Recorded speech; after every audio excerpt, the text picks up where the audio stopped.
कल्पना कीजिए एक ऐसा किला जो सैकड़ों साल पुराना है, जो समुद्र के बीचों बीच एक अभेद चट्टान की तरह खड़ा है। ये है अलीबाग का कुलाबा किला। ये किला सिर्फ पत्थर और गारे का ढांचा नहीं, बल्कि इतिहास के अनसुने सच का गवाह है। यहाँ की हवाएं महान मराठा शासक छत्रपति शिवाजी महाराज की वीरता और सोच को बताती है, तो ये दीवारें अंग्रेज़ों पर हुए हमलों की कहानी बयां करती हैं। आज हम आपको ले चलते हैं इसी रहस्यमयी और शानदार किले की सैर पर। दोस्तों, मैं हूं सुशील। उम्मीद है आप सभी अच्छे होंगे। चलिए शुरू करते हैं आज अलीबाग की यात्रा।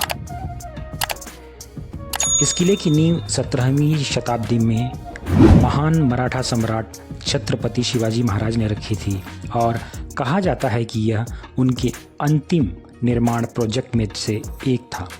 उनकी असमय मृत्यु के बाद इस किले और निर्माण के आगे की देखरेख का काम उनके पुत्र संभाजी महाराज ने पूरा करवाया।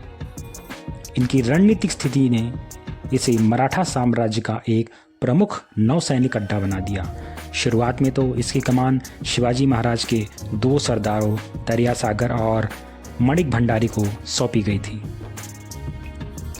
सन 1713 में इस किले की कमान मराठा नौसैनिक यानी नौसेना के एडमिरल जिसे कहा जाता है, जिन्हें मराठी में दरियासारंग कहते हैं, वीर कान्होजी आंग्रे ने संभाल ली।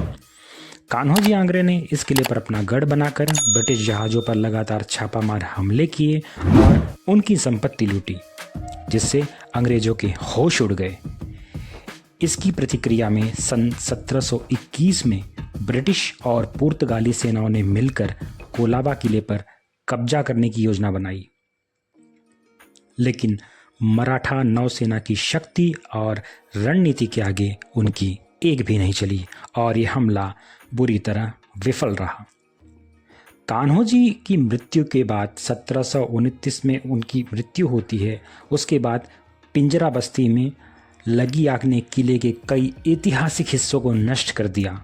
आखिरकार सन 1842 में ये किला ब्रिटिश सेना के कब्जे में चला गया। इस किले की वास्तुकला अपने आप में उत्कृष्ट कृति है।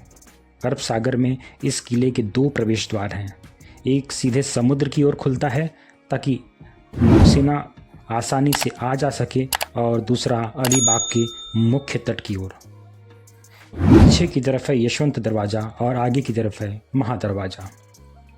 किले की दीवारें लगभग 25 फीट ऊंची हैं, लेकिन इनकी सबसे बड़ी हैरान करने वाली विशेषता है यहाँ का मीठे पानी का कुआं।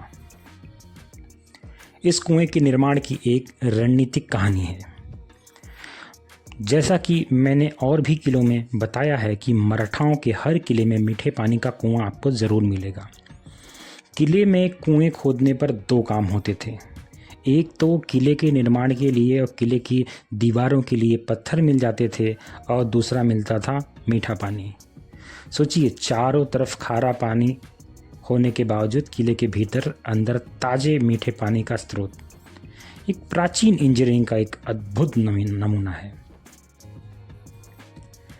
इस किले के परिसर में घूमना यानी इतिहास के पन्नों में खो जाने जैसा है।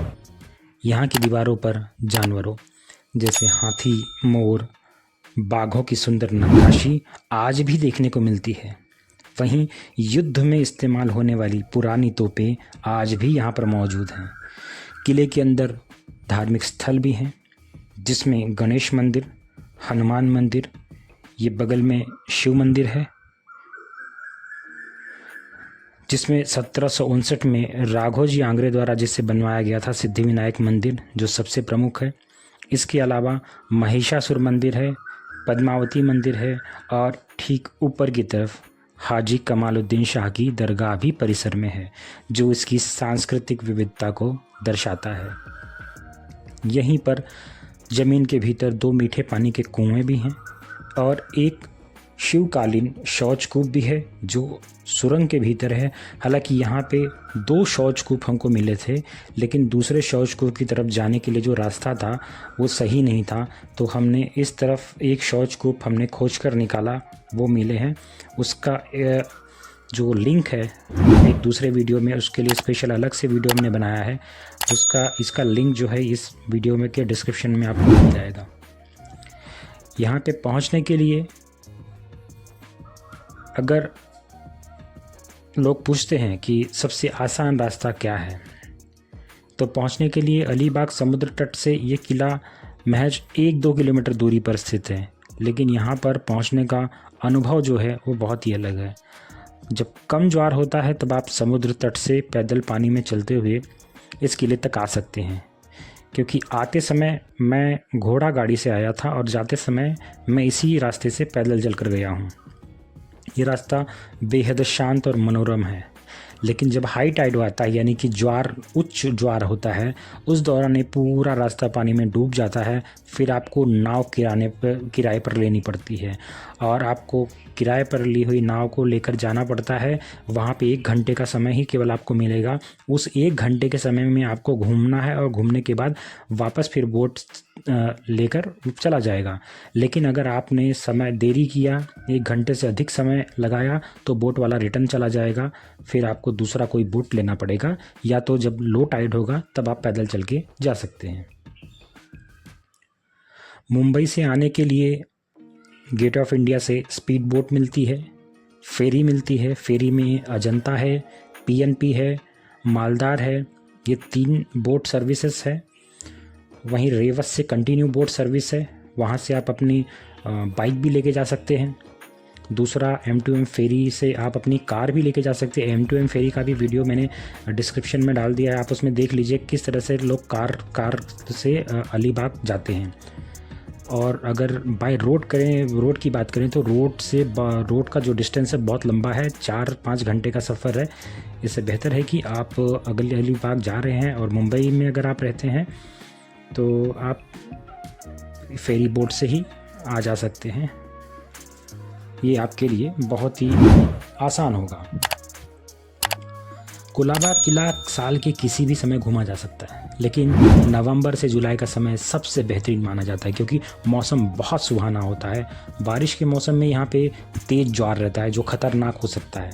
तो जब भी आप मुंबई या अलीबाग के आसपास हो और आपको ऐसा ज़रूरत लगे कि ये ऐतिहासिक धरोहर यानी जो कुलाबा किला है इसको देखना है, तो आप यहाँ पर फेरी के थ्रू आप आ सकते हैं। आपको ये वीडियो कैसी लगी है, हमारी जानकारी कैसी लगी, ये ऐतिहासिक यात्रा कैसी लगी, कमेंट में आप ज़रूर बताना। अगर आपको वीडियो पसंद आया हो तो ही लाइक करना और चैनल को सब्सक्राइब करना आपके ऊपर है। तो फ़िलहाल इजाज़त दीजिए, फिर मिलेंगे हम। आपका दिन शुभ हो।